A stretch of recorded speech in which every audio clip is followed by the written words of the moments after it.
Hello everybody and welcome to Sin City Living. My name is Jason. I'll be bringing you today's episode. As always, please hit the like and subscribe buttons. We have a ton of content coming out for you guys every single week. We don't want you to miss a thing. Our usual shout out of appreciation to our patrons. All those tips and support are highly appreciated. It's only going to go towards making the channel better.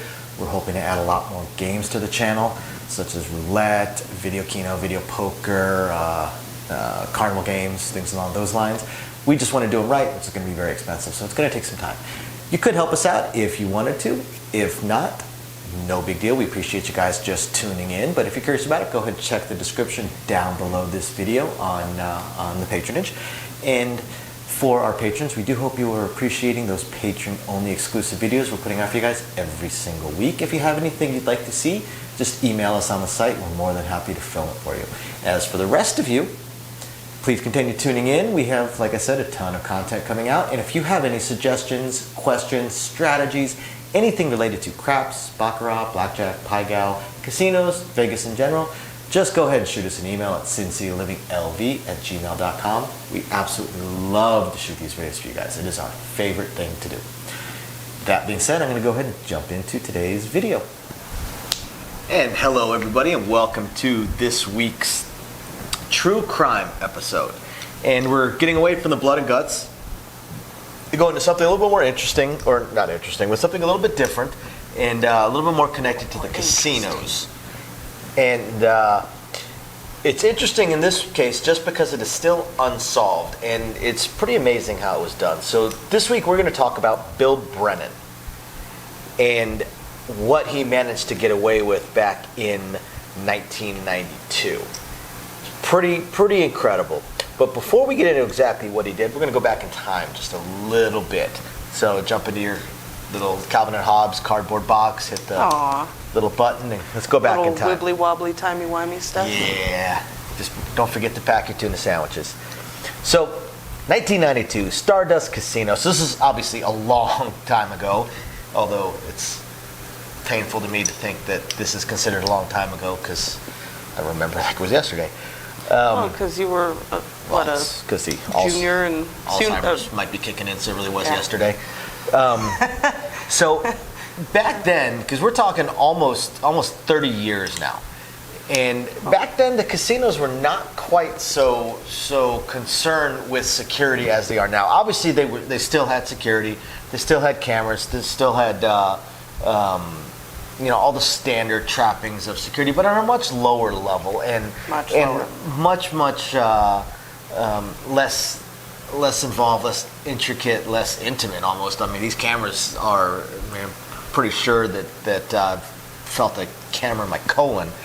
So, but I mean, to be fair, a lot of the surveillance footage cameras we see now are still the same quality they were using in 1992. Oh yeah, it's absolutely amazing how we can have a satellite camera that can read a license plate, how we can have a home security camera that can see what the logo is on 4K. Your belt buckle, and I can have a tiny little camera that is shooting in 4K, and yet a casino camera, if you take a look at a still image from a casino camera, it looks like it was printed on a dot matrix printer in 1979. I mean, it's just nothing but pixels that are like 1 inch by 1 inch size. You can't tell what anybody looks like. You can't even tell it's a person. Yeah. Half the time you think you're looking at a Rorschach's blot. So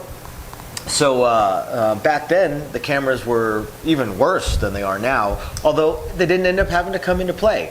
The other thing that was far different back then than today is back then the casinos were very trusting of their employees. They were like a lot of companies. You look at your employees and you expect that you can trust your employees, that you have to trust your employees, otherwise why are you employing them, and for morale and all that. So they were very, very, very trusting of their employees. I mean, people have been stealing from casinos since the day casinos were created, and on a daily basis. Even the most minor things that we call taking a shot or a jackpot or something, it's basically theft. It's dishonesty to get money that you did not earn.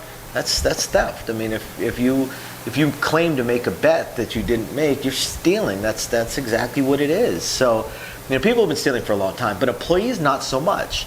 And back then, again, they tended to be a lot more trusting with employees. Plus, I'd have to really go back and take a look at all the various laws and changes over the years. But 30 years ago, casinos may not have been, legally speaking, treated as much like like banks as they are now. And I know for a fact that this case actually spurred the casinos doing federal background checks. Yeah. Okay.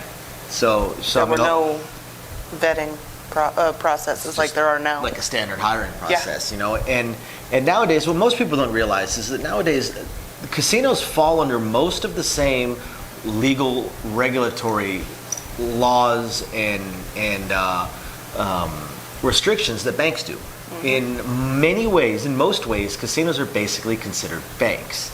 So there's a lot of law and regulatory stuff that applies to them. But back then, it may not have been quite so much. So they tended to trust their employees a lot more. So Bill Brennan, he'd been working there for a few years. He was just a pretty average person. Seemed like a normal, everyday, average person. They say he was medium height, medium build, a bit of a loner, and pretty much just spent time at home with his cat. So he was a crazy cat lady already.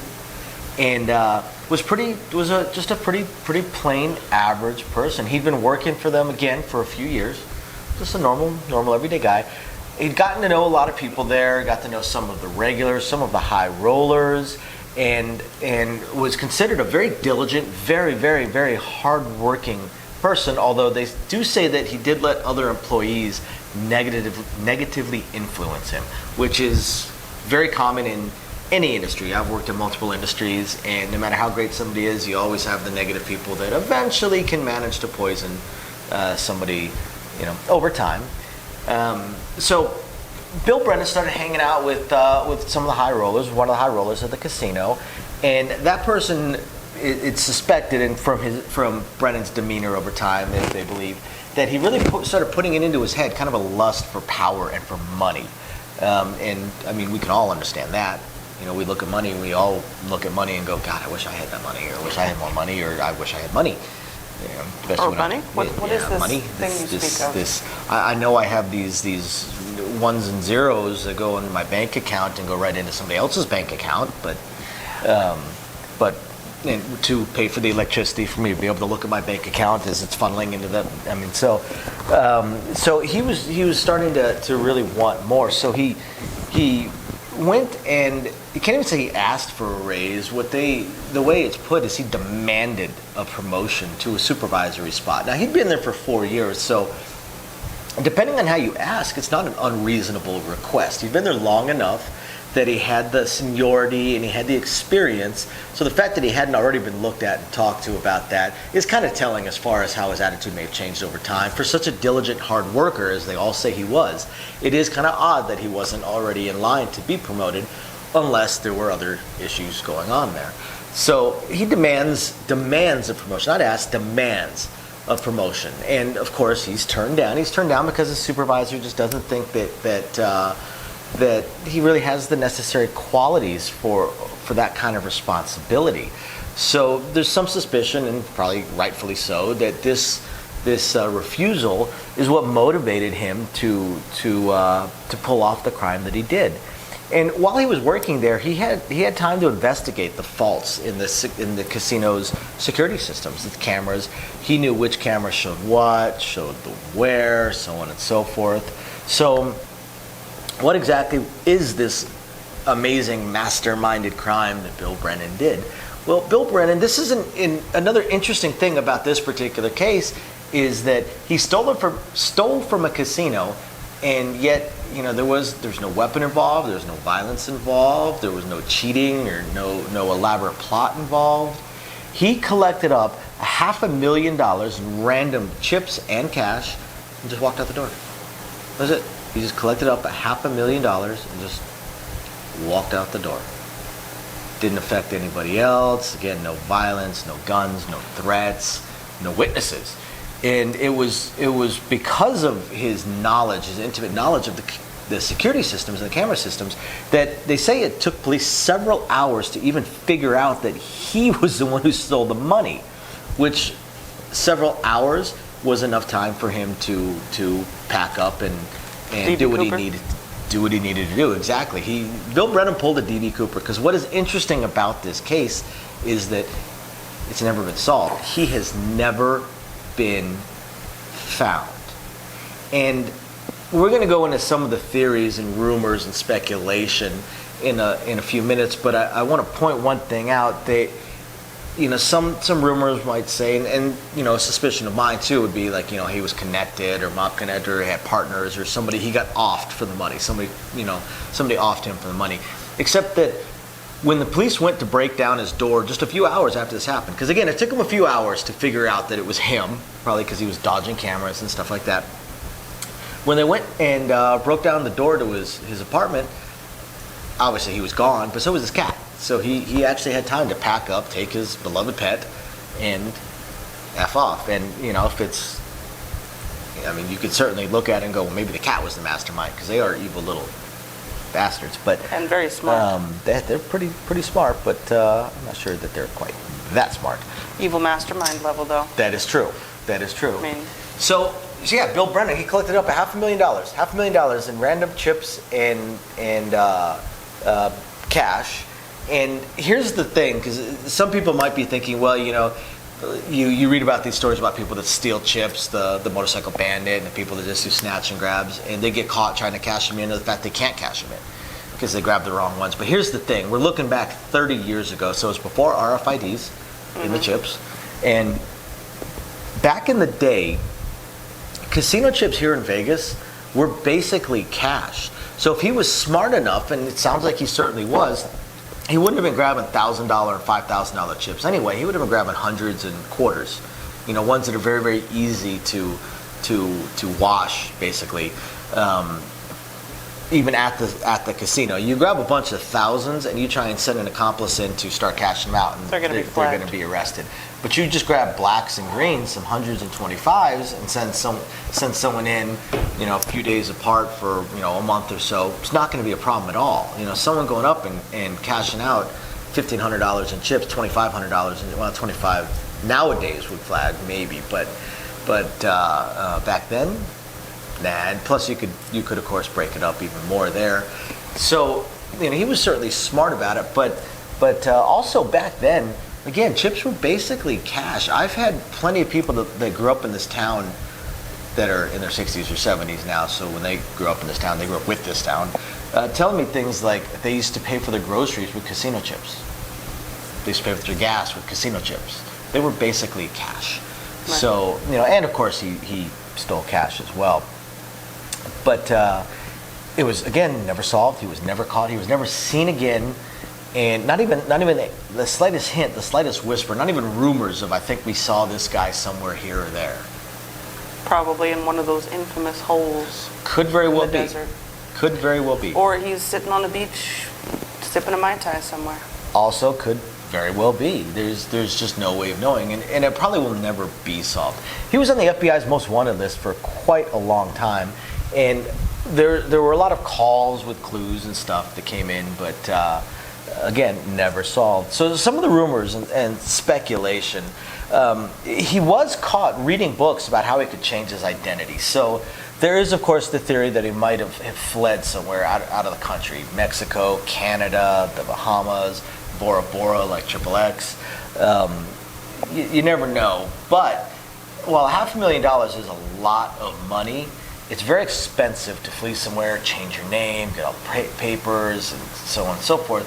So that money wouldn't have stretched. That definitely wasn't $500,000, even back then, really wasn't retired for the rest of your life money. I mean, no. It could be, but you'd be living really thin and lean. Like, people certainly could retire back then off of $500,000, but you wouldn't be living at large. You'd be living very, very minor, the very, very fixed dollar menu income, definitely fixed dollar income. millionaire. And exactly, I'm the dollar millionaire. Falling on a budget. I'm really not. So yeah, you're coupon clipping and not going out to eat once a month kind of stuff. If at all. Right. So that particular theory, I'm not so sure. Other people think that maybe he had an accomplice that helped him steal the money. Possibly this high roller who shady character that he was. talking to. who also disappeared, although he disappeared months after the robbery, but he also vanished. Now, a high roller vanishing doesn't really mean anything. It's not like we're tracking these guys left and right, so it just means maybe he moved, or he started playing at another place. Or he blew his wad and was just out of money. So he stopped gambling. Or maybe he went from being a high roller to being just another flea. We've certainly come across many of them that blow their riches and now they're addicted to gambling. But now instead of buying in for $30,000 every time they buy in, they're buying in for $300 or less. $30. They suspect that possibly maybe it was another employee at the casino. But again, there's no evidence. So they're never able to identify any employee, which even would have been capable of helping him with this thing. There's no evidence of anything. Others also say that with his personality, a loner, wallflower, kind of turning into a bit of a jerk near the end and all that he would have had trouble getting along with an accomplice, and I can certainly buy into that. I can't imagine committing a crime with an accomplice without ended up putting him in the hole in the desert. Digging a hole. Probably dig the hole first. Cat? Probably dig the hole first, though. I don't know. The cat, you never know if somebody's going to come out, and then you're going to have to dig 2 holes. And you'll be there all night. Right. So, or just get a wood chipper.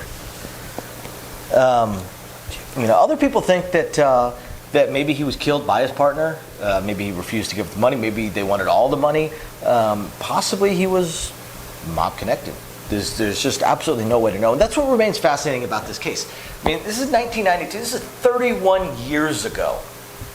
And there's still zero idea of where this guy went. How he committed the crime, it's pretty easy, pretty obvious. He just walked the heck out with it. Yep. Ballsy. Guy had big brass ones. Yeah, exactly. Peace out. I'm out. It's been real. It's been fun. He just hey, where are you going with that big duffel bag? I'm just clocking out, heading home. He just walked the heck out with $500,000. So in today's money, that's probably a few million. The balls on this dude. And yeah, they were big brass ones. You could have hung them over the door to a pawn shop. And yet, outside of that, we know nothing. It's a little weird that he just disappeared into the ether and nobody's seen him or talked to him ever again. Yeah, nothing. No rumors. No. Hey, I saw him at 7-Eleven, and people saw Elvis working at gas stations. Tupac still wanders around. And yet this guy is just ninja vanished. He was just a ghost. And yeah, it's very, very, very, very suspicious. Because again, this guy wasn't a criminal mastermind. I don't care how much you've been reading and studying and he's still Joe Schmo. You're just still, yeah, exactly. He's still Joe Schmo, and this guy isn't Danny Ocean. So being able to just vanish like that. Look at professional criminals that have tried to disappear, like say, Whitey Bulger. John Dillinger. Got caught. They all get caught eventually. Sometimes it takes 1 or 2 decades, but they all get caught eventually, and yet, and those are professional criminals. Joe Schmo just gone. See ya. Never to be seen again. That's why my personal suspicion is he was dead within a week of... Yeah, he's out in the desert somewhere. The crime occurring. So I hope you guys find this interesting. If you guys have anything that you're curious about or would like us to do, if you know of any crimes or just have a certain theme or genre you want us to look into with the crimes, please shoot us an email, sincitylivingLV@gmail.com. And otherwise, just stay tuned. We're hoping to be able to add some live streams soon. And beyond that, thank you very much for watching. We will catch you guys next time. Bye. Bye now.